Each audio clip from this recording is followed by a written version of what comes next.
کلیم اللہ. آج ہم بات کریں گے آذربائیجان باکو سے شینجین ویزا فراڈ یا حقیقت. کیا آذربائیجان باکو سے شینجین ویزا لیا جا سکتا ہے یا نہیں؟ ہمارے ساتھ ہیں علی اکبر صاحب. السلام علیکم سر، کیا حال ہے؟ وعلیکم السلام کلیم اللہ، میں ٹھیک ہوں، آپ کا کیا حال ہے؟ الحمدللہ سر، میں ٹھیک ہوں. سر آپ ہمیں بتائیں کہ کیا ہمارے پاکستانی بھائی وزٹ ویزے پر آذربائیجان باکو آ کر شینجین ویزا لے سکتے ہیں؟ جی کلیم اللہ، یہ بہت اہم سوال ہے اور بہت ہی ٹیکنیکل سوال ہے. اس حوالے سے جو ہے ہم بات کرنا چاہ رہے ہیں کہ باکو آذربائیجان میں اگر کوئی بندہ وزٹ ویزا پر آتا ہے جی سر. تو کیا وہ شینجن ویزا کے لیے ایلیجیبل ہے اور وہ شینجن ویزا لے سکتا ہے یا نہیں؟ جی سر. تو اس میں یہ ہے کہ جو ایجنٹ حضرات ہیں جو پاکستان میں بیٹھے ہوئے ہیں یا جو اپنے آپ کو کنسلٹنٹ کہتے ہیں، جی سر. اور جن کی وجہ سے بہت سے لوگوں کا مالی نقصان بھی ہوا اور وقت بھی ضائع ہوا، ایسا ہی ہے سر. تو وہ بندے جو ہے وہ اس ایک قانونی جو اس میں کہہ لیں کہ چھوٹا سا شکم کہہ لیں یا لوپ ہول کہہ لیں، اس کا فائدہ اٹھاتے ہیں کہ بہت سے کنٹریز جو شینجن کنٹریز ہیں ان کا اگر پاکستان میں ایمبیسی نہیں ہے، جیسے لیٹویا ہے، لیتھونیا آ جاتا ہے، ٹھیک ہے، تو ان کی وہاں پر ایمبیسی نہ ہونے کی وجہ سے وہ کلائنٹ کو کہتے ہیں کیونکہ ان کی ایمبیسی نہیں ہے تو آپ وزٹ ویزا پر جب جائیں گے تو وہاں پر آپ کو مہینے کے اندر اندر ہم ویزا لے دیں گے، ہم آپ کے ڈاکومنٹس یا اس طرح سے آپ کو پریپیئر کریں گے. تو وہ لوگوں کو وہاں سے بھیج دیتے ہیں اور لوگ ان کی باتوں پہ یقین کر کے یہاں پر آ جاتے ہیں. جی سر. اب اس وجہ سے ہوتا کیا ہے کہ آپ کے ڈاکومنٹس جو ہوتے ہیں وہ 8-10 ڈاکومنٹ جو ہم اپنی دوسری ویڈیو میں بتا چکے ہیں وہ ریکوائرڈ ہوتے ہیں، کوئی ایک ڈاکومنٹ تو ہوتا نہیں ہے. ایسا ہی ہے سر. اس وجہ سے ان کا ویزا ریفیوز ہو جاتا ہے تو ان کے پاس دوبارہ اپلائی کرنے کا چانس نہیں ہوتا. اب کوئی بھی اس میں وہ لگا سکتے ہیں کہ ہم آپ کے فائنینشیل سٹیٹس سے سیٹسفائیڈ نہیں ہیں، جی سر. ہم آپ کے بزنس سٹیٹس سے سیٹسفائیڈ نہیں ہیں، یا ہم آپ کے پرسنل سٹیٹس سے سیٹسفائیڈ نہیں ہیں، یا ہمیں کوئی سیکیورٹی ایشو ہے، یا ہمیں یہ ڈاؤٹ ہے کہ آپ جا کر واپس نہیں آؤ گے، یا آپ کا انٹینشن ٹو گو یعنی ارادہ جو جانے کا ہے وہ ہمیں نہیں سمجھ آ رہا، یعنی کہ کوئی بھی وہ آبجیکشن لگا دیتے ہیں. تو بات وہی ہے کہ اگر بھائی آپ سیر ہو تو وہ سوا سیر ہے، یعنی کہ جو ویزا آفیسر بیٹھا ہوا ہے اس نے ہر طرح کی ٹریننگ لی ہوئی ہے، اس کے پاس آپ کی سائیکولوجیکل ٹریننگ بھی ہے، اس کے پاس آپ کی فلسفیکل ٹریننگ بھی ہے، اس کے پاس آپ کے فزیکل کریکٹر کو پڑھنے کی ٹریننگ بھی ہے، آپ کی باڈی لینگویج کو پڑھنے کی بھی ٹریننگ ہے. وہ آپ کے فیس کو دیکھ کر پڑھ لیتا ہے کہ یہ بندہ کتنے پانی میں ہے اور کیا یہ بندہ اس کیٹیگری میں فال کرتا بھی ہے یا نہیں کرتا. بالکل ٹھیک. تو آج تو آپ دیکھتے ہیں ہر بندہ دوسرے بندے کے فیس کو دیکھ کر جان جاتا ہے کہ یہ بندہ کس قابل ہے. جی سر. تو میں یہ نہیں کہتا، ہمارے پیارے بھائی جو ہیں وہ بہت سادہ لوگ ہیں اور وہ سادگی کی وجہ سے کسی ایجنٹ پہ یقین کر کے یا اس کے دکھائے ہوئے سبز باغوں کی وجہ سے وہ یہاں پر آ جاتے ہیں. جب وہ یہاں پر آتے ہیں تو یہاں پر ان کے ساتھ ہوتا ہے فراڈ. ایسا ہی ہے سر. جب ایئرپورٹ سے ریسیونگ سے لے کر اس کو ہوٹل میں سٹے کرنے سے لے کر ہاسٹل میں ٹھہرنے سے لے کر اس کو کیونکہ لینگویج نہیں آ رہی ہوتی، جب اس کو لینگویج نہیں آتی، یہ دبئی تو ہے نہیں، یہ ملیشیا تو ہے نہیں کہ یہاں بہت زیادہ پاکستانی کمیونٹی ہوگی، یا کوئی ایسا کنٹری تو نہیں ہے، یا کراچی یا کوئی اور دوسرا شہر بھی نہیں ہے، ایک دوسرا ملک ہے اور یہاں کی اپنی ایک آذربائیجانی لینگویج ہے. اگر آپ کو وہ زبان نہیں آتی تو آپ یہاں سروائیو نہیں کر سکتے، آپ پانی نہیں مانگ سکتے، آپ کھانا نہیں مانگ سکتے، آپ ٹریول نہیں کر سکتے، آپ کچھ نہیں کر سکتے. یعنی کہ آپ 100% وہ ایجنٹ کے محتاج ہو جاتے ہیں. جب آپ اس کے محتاج ہو گئے تو وہ آپ کی ہر موو پہ، آپ کی ہر حرکت پہ آپ سے پیسے نکلواتا ہے. جی سر. تو جب وہ آپ کی ہر حرکت پہ پیسے نکلوائے گا اور آپ بھی پیسے دینے پہ مجبور ہوتے ہو کیونکہ آپ نے سروائیو کرنا ہے، تو وہ مہینے میں 20 دنوں میں آپ سے $2,000 $3,000 $4,000 آپ سے خرچہ کروا کر آپ کا وہ سارا جو آپ کا بجٹ ہوتا ہے ختم کر کے تو آپ کو واپس بھیج دیتا ہے. ایسا ہی ہے سر. تو آپ مایوس ہو جاتے ہیں. اب ہوتا ہے کیا ہے کہ آپ اپلائی کرتے ہو، آپ کو ریفیوزل ہو جاتا ہے تو آپ جو ہے دوبارہ اپلائی کرنے کی پوزیشن میں نہیں ہوتے. جی سر. اصل میں ہونا کیا چاہیے، قانون ہے آل اوور دی ورلڈ کہ وزٹ ویزا پہ آپ کسی بھی کنٹری سے ویزا اپلائی نہیں کر سکتے. بیٹر یہ ہوتا ہے کہ آپ اس کنٹری کا ریزیڈنس سٹیٹس لو، وہ چاہے آپ ایز اے اسٹوڈنٹ لے لو، اسٹوڈنٹ ریزیڈنس لے لو، یا بزنس ریزیڈنس لے لو، یا آپ کو وہاں سے کوئی جاب آفر مل جاتی ہے تو ورک پرمٹ لے لو. جی تو یہ تینوں طرح کا ریزیڈنس ہوتا ہے.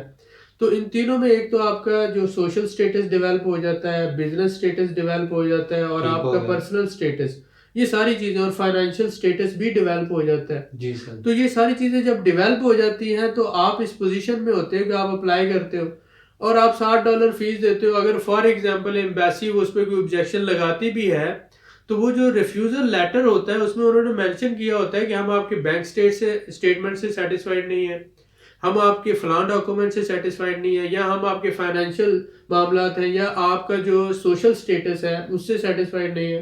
تو جو بھی انہوں نے وہاں پر آبجیکشن لگایا ہے, آپ اس آبجیکشن کو ختم کرنے کے لیے کوئی ایڈیشنل سپورٹنگ ڈاکومنٹ لگا کر اگلے ہفتے یا 2 ہفتے بعد دوبارہ اپلائی کر سکتے ہیں. لیکن اس کے لیے ضروری تو یہ ہے کہ آپ کے پاس ریزیڈنس ہو تاکہ آپ دوبارہ اپلائی کر سکیں. تو معلومات کی کمی ہونے کی وجہ سے اور اویئرنیس نہ ہونے کی وجہ سے ہمارے بہت سے بھائی جو ہیں وہ اپنا نقصان کر بیٹھتے ہیں. تو ہم اپنے بھائیوں سے یہی گزارش کریں گے کہ سب سے پہلے تو آپ یہ دیکھیں کہ جس ایمبیسی میں آپ نے اپلائی کرنا ہے تھوڑی سی ہمت کر کے اس ایمبیسی چلے جائیں اور اس سے پوچھ لیں کہ میں نے ویزا اپلائی کرنا ہے, اس کے لیے کون سے ڈاکومنٹس ریکوائرڈ ہے. تو ایمبیسی والے آپ کو بتا دیں گے, سادہ لفظوں میں بتا دیں گے کہ ہمیں آپ سے یہ ڈاکومنٹ, بلکہ وہ ایک لسٹ آپ کو دے دیں گے کہ یہ ڈاکومنٹس آپ لے کر آ جائیں, ہم آپ کو ویزا دے دیں گے. بالکل ٹھیک. تو ان میں سے کچھ ڈاکومنٹس آپ نے ارینج کرنا ہوتے ہیں, تو کچھ آپ کسی بھی ٹریول ایجنسی کو 150 منات دے کر, جیسے ہوٹل بکنگ ہے, جیسے ٹکٹ ہے, ٹکٹ بکنگ آ جاتی ہے, ٹریول انشورنس ہے, تو وہ یہ ڈاکومنٹس ٹریول ایجنسی سے آپ 150 منات دے کر بنوا سکتے ہیں. بالکل ٹھیک ہو گیا. اور جو بینک سٹیٹمنٹ اور باقی ڈاکومنٹس ہیں جو آپ کے TRP سے ریلیٹڈ ہے وہ آپ دیں اور آپ کی فائل پریپیئرڈ ہو جاتی ہے. تو آپ جا کے اسی ایمبیسی میں جمع کروا کر ویزا لے سکتے ہیں. تو یہ اتنا مشکل کام نہیں ہے, لیکن بات کیا ہے کہ ہمارے بھائیوں کو پتہ نہیں ہے, وہ سادہ لوگ ہوتے ہیں, وہ کسی تیسرے بندے پر ڈیپینڈ کرتے ہیں, اور جب بھی انسان کسی تیسرے بندے پر ڈیپینڈ کرتا ہے تو وہ تیسرا بندہ ہمیشہ ہی نقصان پہنچاتا ہے. اور اس میں 99% جو ہے اسی وجہ سے فراڈ ہوتے ہیں کہ آپ دوسروں پہ ڈیپینڈ کرتے ہیں اور دوسرے آپ کو نقصان پہنچاتے ہیں, آپ کا پیسہ بھی ضائع کرتے ہیں اور وقت بھی ضائع کرتے ہیں. ایسا ہی ہے. تو سادہ لفظوں میں وزٹ ویزے پہ شینجن ویزا نہیں لگتا. آپ کو چاہیے جو پیسہ آپ ضائع کر رہے ہیں وہ کنورٹ کریں اپنے وزٹ ویزے کو بزنس ویزا میں. جی سر. اور یہاں پر TRP لیں, اور کوئی اتنی مہنگی نہیں ہے, $600 تک خرچہ ہوتا ہے, آپ پوری کمپنی بن جاتی ہے, سیٹ اپ بن جاتا ہے, اور آپ بیٹھے, آپ کا $2-3 ہزار لگے گا. آپ اپنا کام کریں اور ساتھ ساتھ بزنس کریں, اپنا سوشل سٹیٹس بنائیں, اور 2-4-6 مہینے کا انتظار ہے نا. بالکل سر. تھوڑی سی محنت کر لیں. ایک تو ہمارے پاکستانی بھائیوں میں صبر نہیں ہے, صبر کی کمی ہے. صبر کی کمی یہ ہے کہ ہم چاہتے ہیں کہ صبح رات کو یہ چاہتے ہیں کہ صبح ہم شینجن ہوں, یورپ پہنچ جائیں. بھائی بات یہ ہے کہ آپ لوگوں کو اتنی کس بات کی جلدی ہے؟ یورپ جا کے کیا کرنا, مطلب وہاں درختوں کے ساتھ پیسے لگے ہوئے, ایسا تو نہیں ہے نا. بالکل نہیں ہے. آپ دنیا میں کہیں پر بھی جاتے ہیں تو آپ کو محنت کر کے ہی پیسہ کما سکتے ہیں. وہاں پر انلیگل رہ کر آپ 2-3 سال جو ہے انتظار کرتے ہیں کہ امیگریشن کھلے گی تو ہم اپنا لیگل سٹیٹس لے لیں گے اور پھر ہم جو ہے پاکستان جا سکیں گے. بعض لوگوں کو تو 5 سال تک لیگل سٹیٹس نہیں ملتا.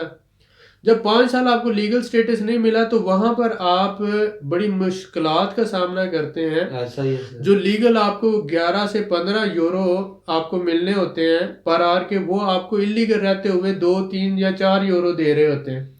یعنی کہ وہ لوگ جو ہیں آپ کو غلاموں کی طرح ٹریٹ کر رہے ہوتے ہیں. تو بھائی یورپ میں کوئی ایسا تو نہیں ہے کہ اگر آپ پہنچ جائیں گے تو آپ کو جنت میں پہنچ جائیں گے اور آپ کو ساری دنیا آپ کے قدموں میں آ جائے گی. کلیم اللہ ایسا نہیں ہے.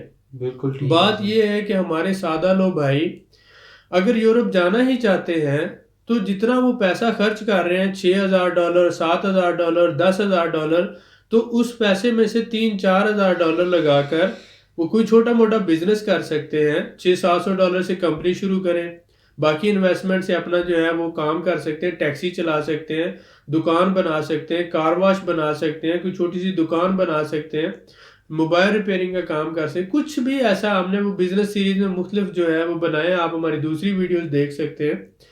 تو یہ 4-5 ہزار ڈالر میں کام ہو جائے گا، لیکن وہ ہر مہینے آپ کو 40-50 ہزار 60 ہزار 80 ہزار پاکستانی کما کر دے گا. ایسا ہی اور ساتھ ہی ساتھ آپ کا بزنس سٹیٹس بھی بن رہا ہے، سوشل سٹیٹس بھی بن رہا ہے. تو بھائی اگر آپ نے جانا ہی ہے تو 2-4 مہینوں کے بعد آپ اپلائی کرو، آپ کے پاس ریزیڈنس ہوگا. اللہ نہ کرے اگر ریفیوزل بھی ہو جاتا ہے جی تو $60 ہی ضائع ہوں گے نا.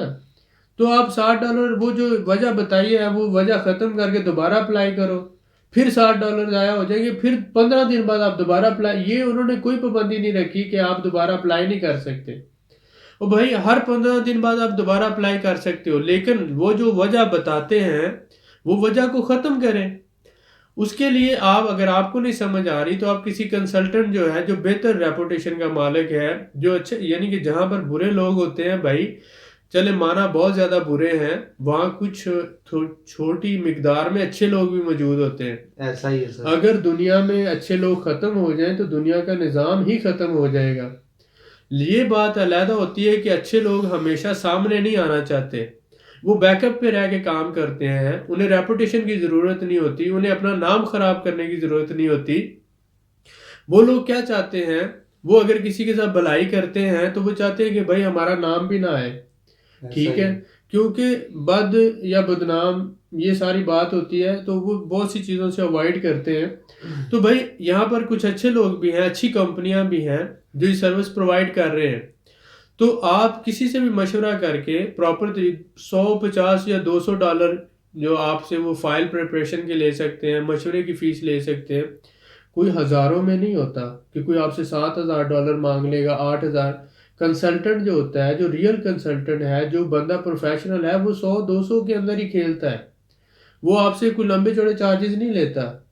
ٹھیک ہے، تو آپ جب اپنا کام لیگل طریقے سے کریں گے، اپنا سوشل سٹیٹس بنائیں گے، بزنس سٹیٹس بنائیں گے، تب آپ کو ویزا ضرور ملے گا اور ساتھ ساتھ کمائی بھی ہوگی.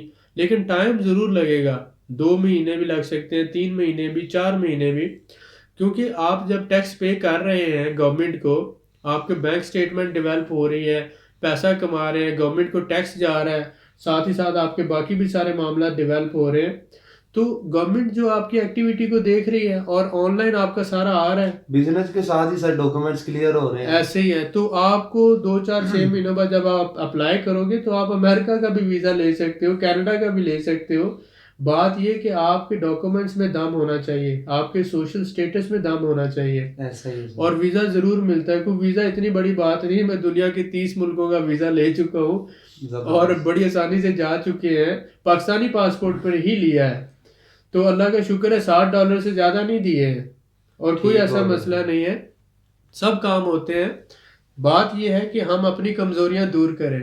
ٹھیک ہو گیا سر، بہت شکریہ سر آپ کا اس قیمتی معلومات کے لیے. جی مزید معلومات کے لیے ہماری اگلی ویڈیو کا انتظار کریں. ویڈیو کو لائک کریں، چینل کو سبسکرائب کریں، شیئر کریں اور بیل آئیکن کو دبا لیں تاکہ ہماری اگلی ویڈیو آپ کو مل سکے. اللہ حافظ.